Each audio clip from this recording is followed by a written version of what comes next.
Hey everyone, welcome back. Thanks for joining us. Today we've got a brand new story to share with you. So let's begin. The sound of her laughter sliced through me like a blade of ice. It wasn't the warm, familiar laugh that had once drawn me in at a busy cafe 8 years ago. This was different, sharp, mocking, almost cruel. I stood in the doorway of our bedroom, my layoff letter still clutched in my shaking hand. My wife, Lena, sat on the bed, her face bathed in the blue glow of her phone screen, her fingers flying across the keyboard. She hadn't even noticed me. Her lips curled into a smile I hadn't seen directed at me in months. "I can't believe it," Lena giggled, her voice dripping with amusement.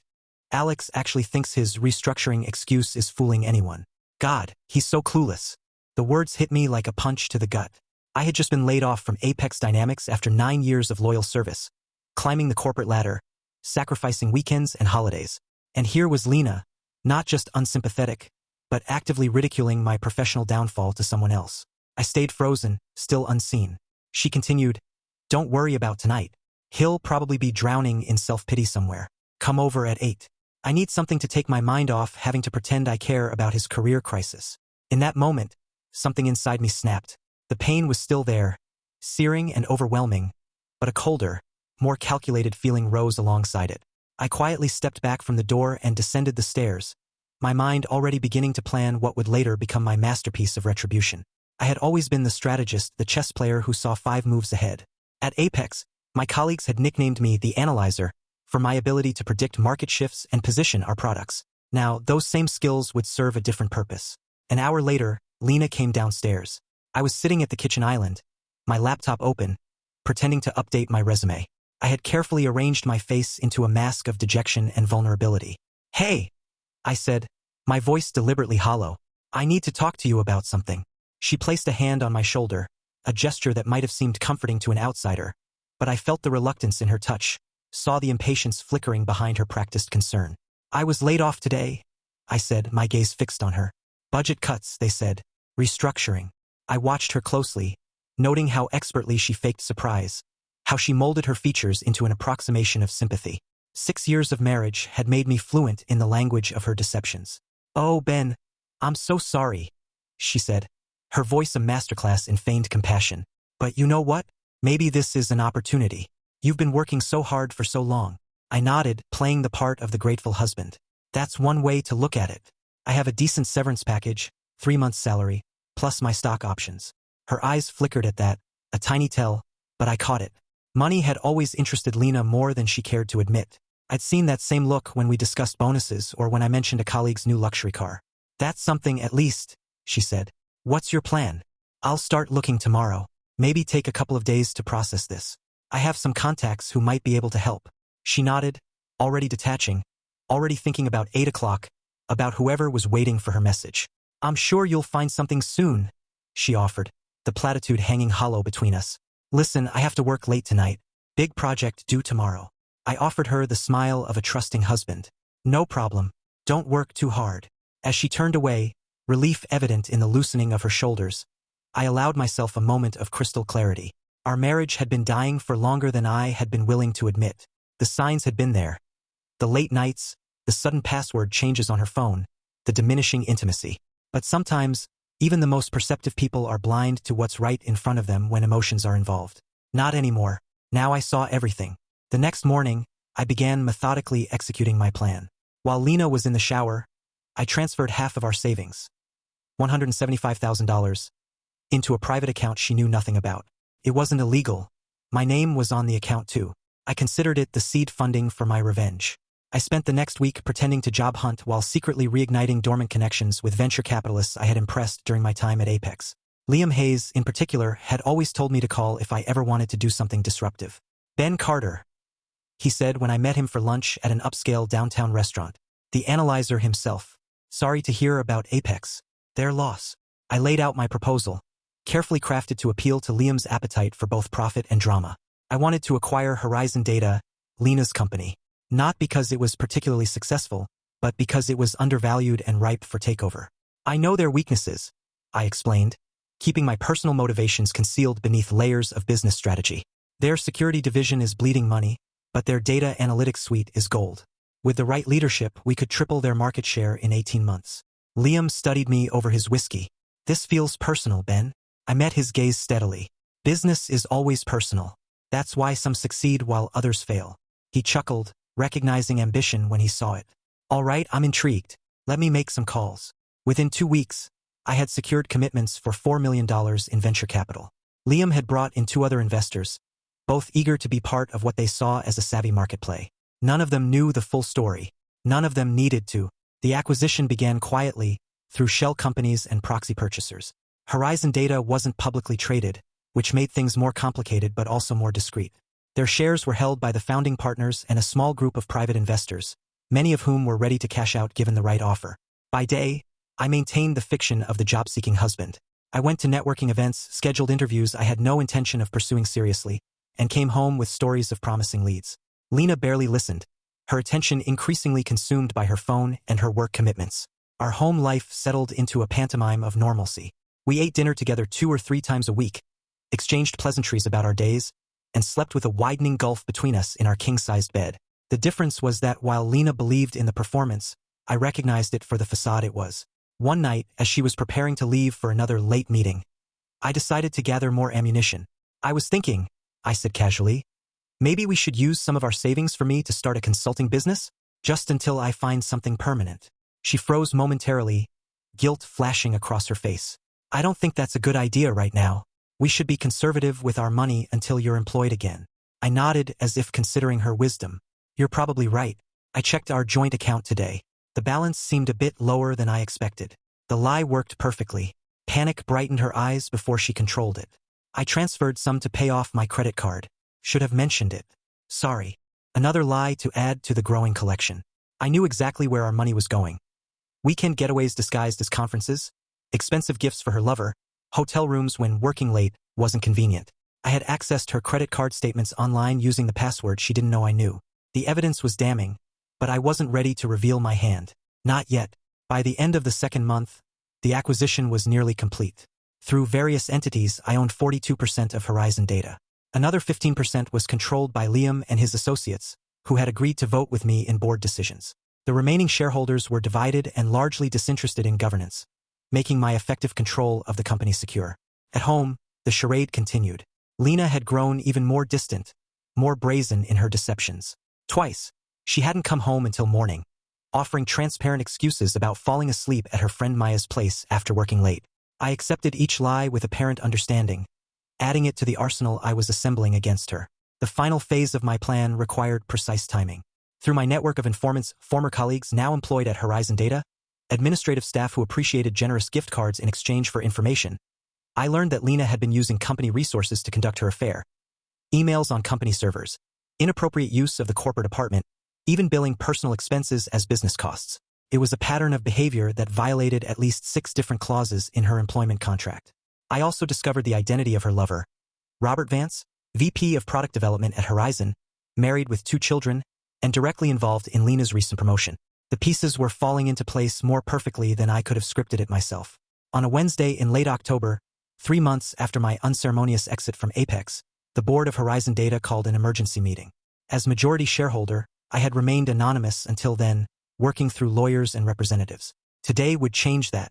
Lena left home that morning in her most professional attire, a charcoal pantsuit she reserved for important presentations. She seemed tense, anxious about the mysterious board meeting, but also excited at what she assumed might be an opportunity for further advancement. Good luck today, I told her as she gathered her things. I'm sure it will go well. She offered a distracted smile. Thanks, don't wait up. We'll probably go for drinks after to discuss the changes. I suppressed a knowing smile. I understand. Take your time. I arrived at Horizon's headquarters an hour before the scheduled meeting. Liam met me in the lobby, his expression a mixture of amusement and admiration. Quite the entrance you're about to make, he said, straightening his tie. Are you sure about this? We could work with the current management team. Transitions are always disruptive. I adjusted my cufflinks. Platinum, a gift from Lena on our 5th anniversary. Some disruptions are necessary for growth. Trust me on this one. The boardroom was on the 30th floor, with floor-to-ceiling windows offering a panoramic view of the city. I took my place at the head of the table, my back to the door.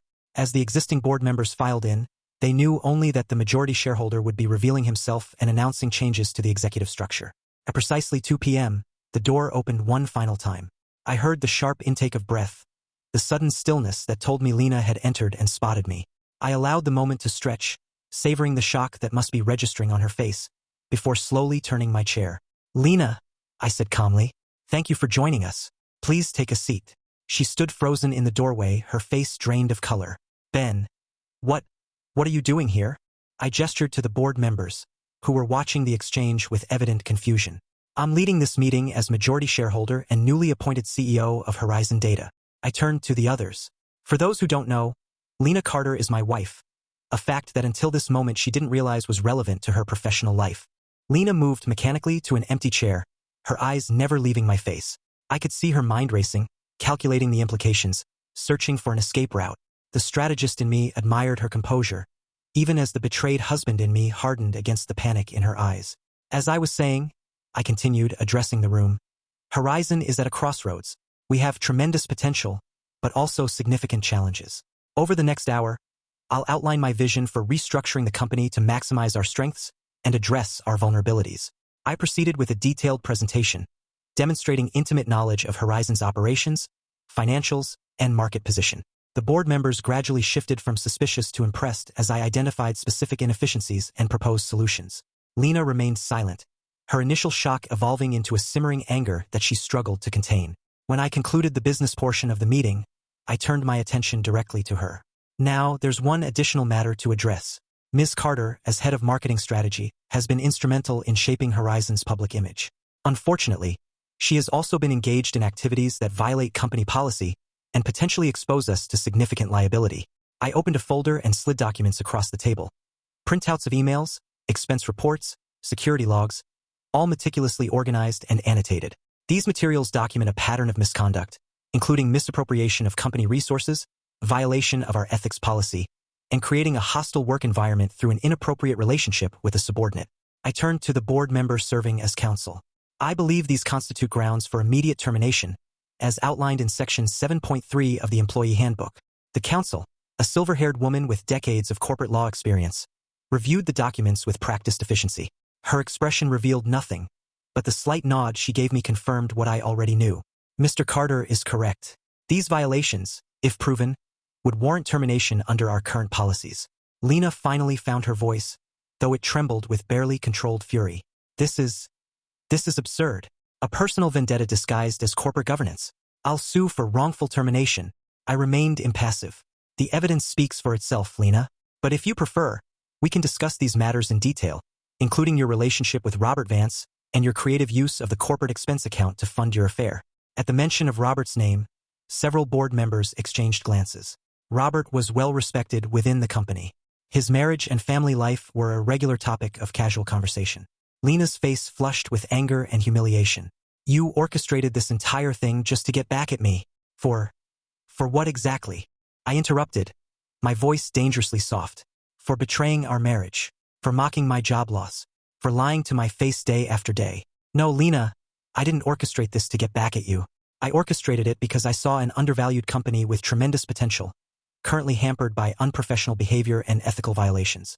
As CEO, it's my responsibility to address those issues." I turned back to the board. "Unless there are objections, I move that we terminate Lena Carter's employment with Horizon Data, effective immediately." The vote was quick and unanimous. Even Liam, who had initially questioned my motives, raised his hand in support.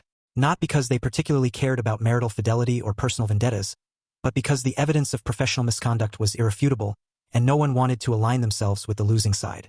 I watched as security was called to escort Lena from the building, her belongings to be packed and sent to our home address.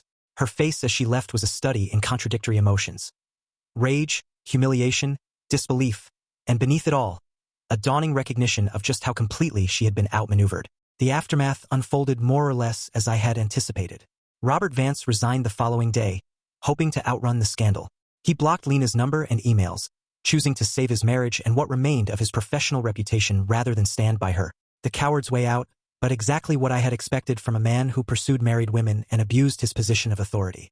Lena moved out of our house within a week, taking only her personal belongings. I filed for divorce immediately, citing irreconcilable differences rather than infidelity. I had no desire to drag our private life through the courts more than necessary. The prenuptial agreement we had signed ensured a clean financial separation, especially given her breach of the fidelity clause.